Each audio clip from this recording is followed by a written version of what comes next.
I'm Melissa from Elenberg Fraser, and I'll be presenting Slattery today. So we were very fortunate to have done the previous fit out for Slattery back in 2010, and then we're engaged to do their new office fit out in the Queen and Collins Tower in the CBD. So the reason for the new fit out was to really capture the evolution and progression of their company. So it's quite a different direction for them. So part of the brief was really to be really future focused, centred around the people and what they needed.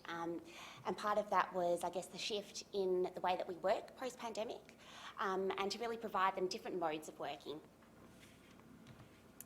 So I guess I'll just touch on a couple of, the different ways that the office planning has actually changed over the years.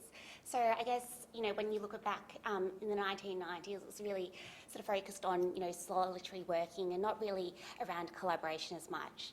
And then there was a move towards, having a bit more collaboration, and a shift towards having a bit more social spaces as part of the fit out at level 14 at 160 Queen Street. It was having, these clustered spaces, but it wasn't really providing different modes for the team to work in. So private meeting spaces, and it was more, solo environments. So as a result of that, we've then, taken the feedback that they had in their previous workspace and transitioned that into the way that we've developed their current workspace. So we've moved towards a more polycentric model where it's about integrating technology and it's making it a bit more adaptable to the way that people want to work. So when we were at home, we got a bit more comfortable with being able to work where and when and how we wanted to work. So as a result, that's been reflected in the environment that we've wanted to provide to the team at Slattery, and then integrating a lot more biophilic elements, so some planting, natural materiality. This is just a diagram which demonstrates, the mode that they had in their previous office, so where it was a bit more structured, versus now this sort of structure where we've offered them a few different ways to work, so silo office pods versus an open plan where there's different desks and different team-based environments. This floor plate here sort of demonstrates how we've, created these different areas for the team to work, where we've got a main sort of central forum, which you can see in the centre there, and then different zones where they can sort of have team-based sessions and then break out into, different spaces which provide areas where they can go and take meetings that are really facilitated by audio-visual, now that we're doing a lot more Teams calls and things like that, different modes in terms of sit-stand desks, normal low standing situations, and then also more clustered sort of open plan, breakout areas. To try and, work towards, creating this little spatial plan, we've worked with a kit of parts. So here we've got sort of, a demonstration of how we've used these different elements. Sort of on the left there, we've got, more of our breakout area, our sort of typical workstations. The third one there is, a combination where it's got a screen, a desk, sofa, high desk to the back. So it's sort of like a group scenario, but then they can have these digital communications, given that there's a lot of the team that is still working from home, and there's sort of 70% in the office at the moment. The fourth one there is these little isolation core pods, which they didn't have previously, which the team have found very useful now that they've returned back to the office. And then sort of, the first of these more group meeting areas are these little meeting zones for about 4 people, still with all of the screens, larger boardrooms, and then the last one there is more of a quiet, solo working library space where the team can go if they need a break from their desk, but still, be amongst people, but not out in the open. We've done an overlay here just to show how we've distributed these different pods across the floor plate, and you can sort of see that there's trying to create a diversity across the levels. So not having all the workstations in the same orientation, having the ability for people to work where they want to, when they need to, and giving the ability to sort of have, the desk oriented in different ways to capture that natural light all across the facade. The director's office, which is that little purple square on the western side, connected directly to the main boardroom. And this large forum space in the centre here, which offers them a space where they can come and collaborate, hold external meetings, team sessions, and then distribute it throughout of these little pods, which you can see sort of in that sort of teal zone there, which, the team can come in, have a little individual sessions. So they are, quantity surveyors. They do need the opportunity to have private conversations, which the whole team don't need to be privy to. And then on sort of the top right there, you can see sort of the large shared kitchen space, which has got a little lounge space to the bottom right hand. I guess one of the biggest shifts from their previous office was the need to not have a traditional reception desk. So as you enter, you're, confronted by a screen which usually has some digital artwork in there. So it was quite a different shift for them. So they thought they didn't need someone that was greeting them. So their door is often locked, and it's sort of a security, a social distancing thing as well, obviously post-pandemic. So that was a big shift. Also part of their new, mode of working is that they now don't own a desk. So it's more of a hot desk situation. So a big element was providing them built-in lockers, which the team can have. So they're sort of, scattered across the floor plate. And then these sort of like printing columns line and create a division between the private and more public areas of the workplace. This here is the forum, which acts as the waiting lounge. So when guests come, they're actually directed to this space in the centre. Slattery also use it quite often to hold a lot of events. So, they're able to sort of have people seating in the amphitheatre, which you can see in the centre there.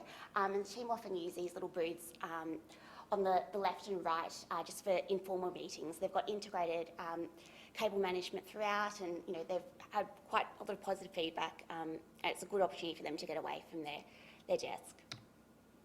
It's just another sort of view of that space, and I guess quite a key part of the new office was to integrate a lot more plants into the space. So particularly in this area, there's a lot more airflow, and that was, considered to help obviously the survival of the plants.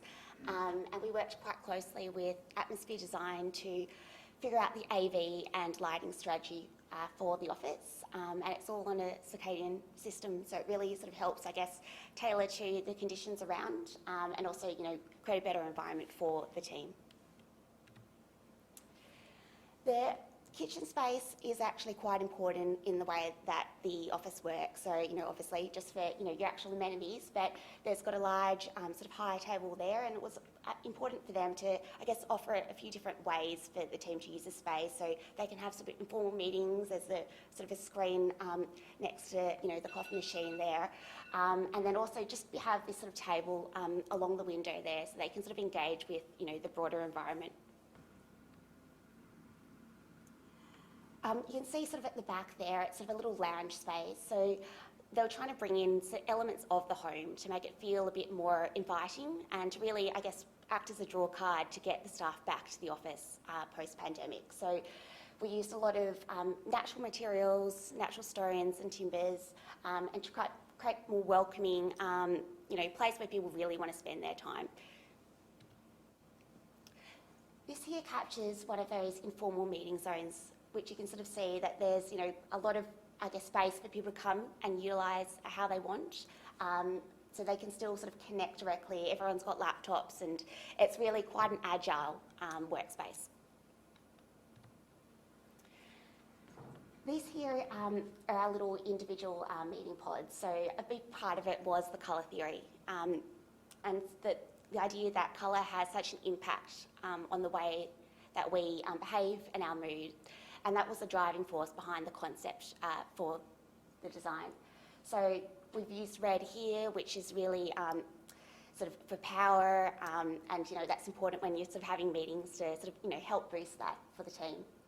So we worked quite closely with some local suppliers. We've got these gradient curtains, and to really help soften those sort of harsh glazing systems, which are used throughout to really define these different pod zones. On the left-hand side, you can see our library quiet working zones. It's got these large sliders to obviously close it off when needed. You can sort of see these sit-stand desks, which are along the glazing line, And then on the right-hand side, we've got these isolation core pods, which, really quite good acoustic-wise, and are obviously something that the team didn't have previously. So that, we're now in the process of redoing their office in Sydney, and it's one of the items that the team have really said they have to have, and it gets used all the time. So they also work to help break up the floor plate, and it was a big part of, distributing these pods across the floor and really helping to define the different areas. You can sort of see this is the library sort of quiet zone on the right-hand side, and then we've also got, in addition to these adjustable sit-stand desks along the glazing, these fixed high tables. So I guess working with, the different heights of working as well. Everyone works in different ways, and, no one just wants to sit all day. So I think that was very important for the team. So yeah, there's got all the, management in there to enable them to, move around. They could sit at one sort of bank of desks, for 2 hours and then go to a different zone. So it's quite flexible, and that was one of the, really key drivers. Yeah. And then this is just a quote from Carl Jung, which really sort of helped define our space. And that's just some of the different colours that we used across. So the blue, that really helps drive some of those key decision making in terms of leadership, which was, really, overwhelms the director's lounge there. So integrated cable management, working with Zuster to really have this local sort of carbon and conscious decisions when we did all the specifications. And then leading into sort of a lounge which goes into sort of Slattery's office. And then having a place which really integrates their art collection, which focuses on Australian and First Nation artists. And then finishing on a quote from Sarah Slattery, so the CEO, our office cocoons people in a warm embrace and reminding them why Slattery is a great place to work.